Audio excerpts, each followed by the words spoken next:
Parece que está sobrando dinheiro no Brasil, porque não tem limite a generosidade do governo para com os estrangeiros. Para o porto cubano, nós liberamos mais de 800 milhões de dólares, isso só na primeira fase. Ano passado saíram dos nossos cofres mais de 500 milhões de dólares em crédito para a ilha de Fidel. Outros beneficiários da nossa camaradagem foram os africanos. O governo perdoou 12 países que nos deram um calote de mais de 700 milhões de dólares. Nada contra o espírito de solidariedade entre os povos, mas é como cobrir um santo para descobrir o outro. Por que financiar um porto em Cuba quando os nossos próprios portos estão sucateados, abandonados? Como perdoar dívidas de ditadores africanos quando a tolerância para os inadimplentes brasileiros é zero? Altruísmo à custa dos nossos impostos, isso pega mal. Olha, o presidente Dilma está em Cuba, como você sabe. Por uma série de razões, a gente vai inclusive mostrar para você daqui a pouquinho o dia da presidente lá. Mas há também interesse econômico do Brasil em Cuba, tem a questão do porto em Cuba, que foi financiado pelo Brasil, Porto de Mariel. E para a gente poder entender um pouco melhor para isso, está aqui conosco o Tomás Zanotto, que é diretor do Departamento de Relações Internacionais e Comércio Exterior da Fiesp. Tomás, muito obrigado pela sua gentileza, pela participação aqui conosco. Boa noite, Tomás. Tomás, qual é o interesse, então, que o Brasil tem economicamente, né, em desenvolver esse porto em Cuba? Olha, existe um interesse estratégico. O Brasil é um país sul-americano, tem bastante inserção na América do Sul, mas a inserção econômica do Brasil no Caribe ainda é pouca, pode melhorar muito. E esse porto é uma oportunidade para isso. Não é só o porto, é a zona econômica, a zona industrial, a zona de processamento de exportação, que tem cerca de 500 km² em torno do porto, onde os cubanos estão fazendo uma experiência, estão copiando um pouco aquele modelo chinês de um país, dois sistemas, ou seja, eles estão criando todo um ecossistema lá que vai permitir o estabelecimento de uma indústria e dali não só atender o mercado cubano, mas também exportar para outros países da região. O porto em si foi financiado pelo Brasil, mas foi construído por empresas brasileiras. No caso é Odebrecht, né? No caso é Odebrecht. Tá. E 80% de todo o material, de todos os equipamentos que foram envolvidos nessa construção são brasileiros, quer dizer, Portanto, as compras foram feitas aqui dentro. Tudo feito aqui dentro. A garantia, nós entendemos que a garantia do pagamento desses financiamentos são as próprias receitas do porto, que serão em moeda forte. É um porto que vai ser administrado pela Autoridade Portuária de Singapura, que é um dos portos mais bem administrados do mundo.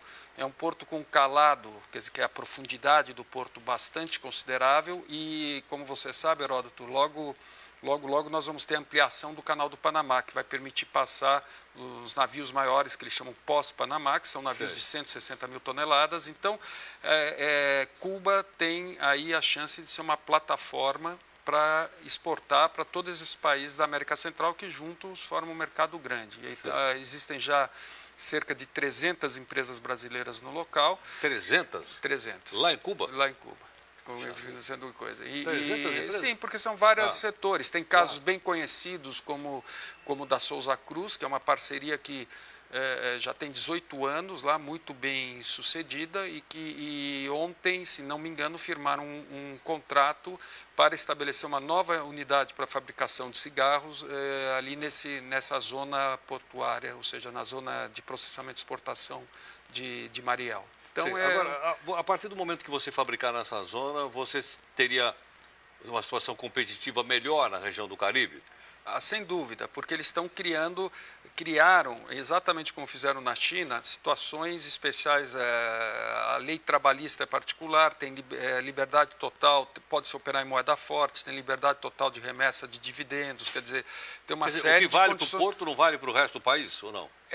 Exatamente, É como isso? na China. A Como China na também China, a mesma começou aquele processo dela de mudança de regime da época do Deng Xiaoping com esse sistema de zonas de processamento e exportação, que os chineses chamam um país, dois sistemas. Tipo mais Hong ou menos, Kong, etc. não, Não. Hong Kong ainda estava tipo Shenzhen, Guangzhou, aquelas Sei. zonas que foi aonde se iniciou vamos dizer, a mudança, né, da China, essa nova dos últimos 30 anos. Entendo. Quer dizer que Cuba, então, pelo que você está dizendo, está partindo mais ou menos, está seguindo mais ou menos o modelo chinês? Nós esperamos que sim, quer dizer, estrategicamente é interessante que eles aos poucos comecem a liberar a economia deles e com isso atingir o progresso que esse país pode atingir. Cuba é um país que tem 11 milhões de pessoas, eles são educados, eles já lidaram com os problemas de saúde, então é um país que hoje, com a liberalização da economia, pode crescer bastante. Agora, Tomás, ainda pensando estrategicamente, nós sabemos que os Estados Unidos hoje continuam impondo aquele embargo econômico em cima de Cuba, né?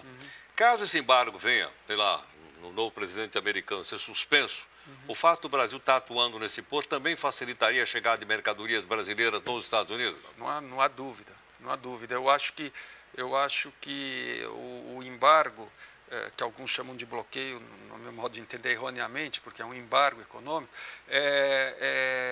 ele deve cair. É um problema mais... Era uma coisa da época da Guerra Fria, isso, né? A Guerra Fria já acabou. Já acabou e, na medida, essa nova geração de cubanos, ou de descendentes de cubanos, que já estão na segunda, terceira geração nos Estados Unidos, já não fazem mais essa resistência. Esse embargo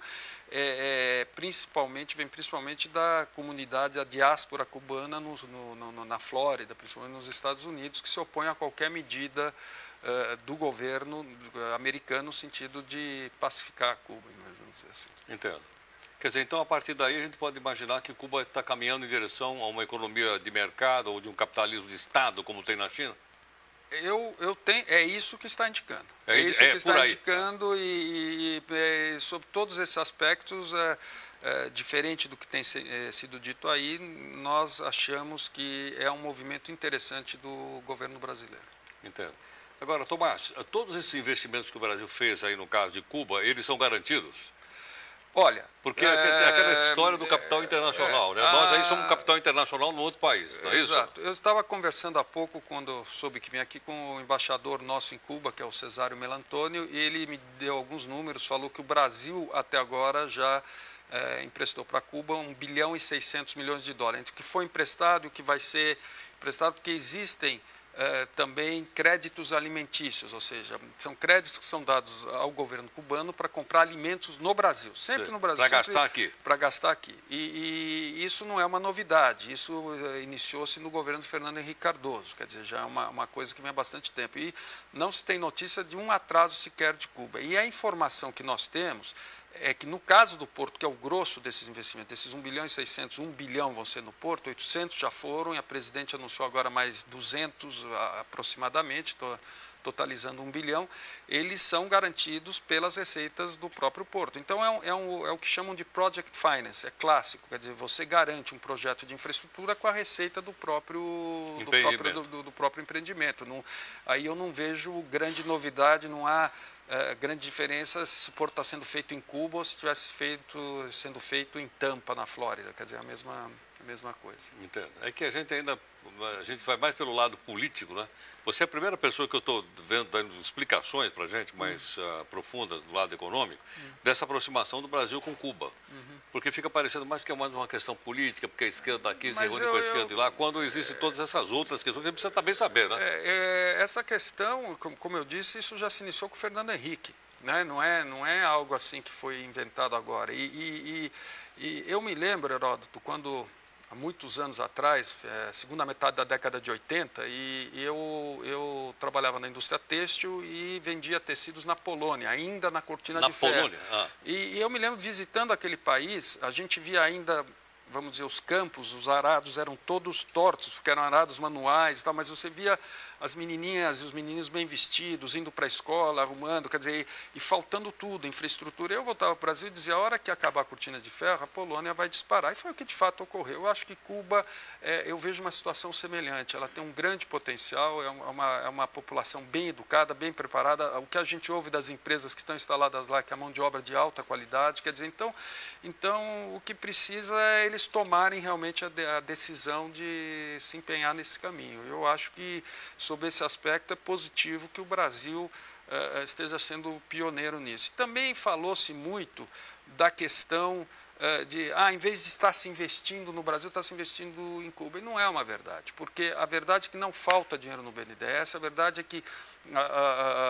as secretarias estaduais, municipais, federais não conseguem aplicar todos os recursos que tem. O governo do Estado de São Paulo está com 40 bilhões de reais em caixa, que não consegue transformar os projetos. A própria Secretaria de São Paulo parece que tem 9 bilhões. Então, hoje no Brasil, uma grande dificuldade de se realizar projetos por questões ambientais, aprovações, licenças, quer dizer, é quase que um apagão de projetos, faltam projetistas, então não é que está se aplicando em Cuba em vez de fazer portos no Brasil. Também isso precisaria ser um pouco melhor estudado antes de se afirmar, na nossa opinião.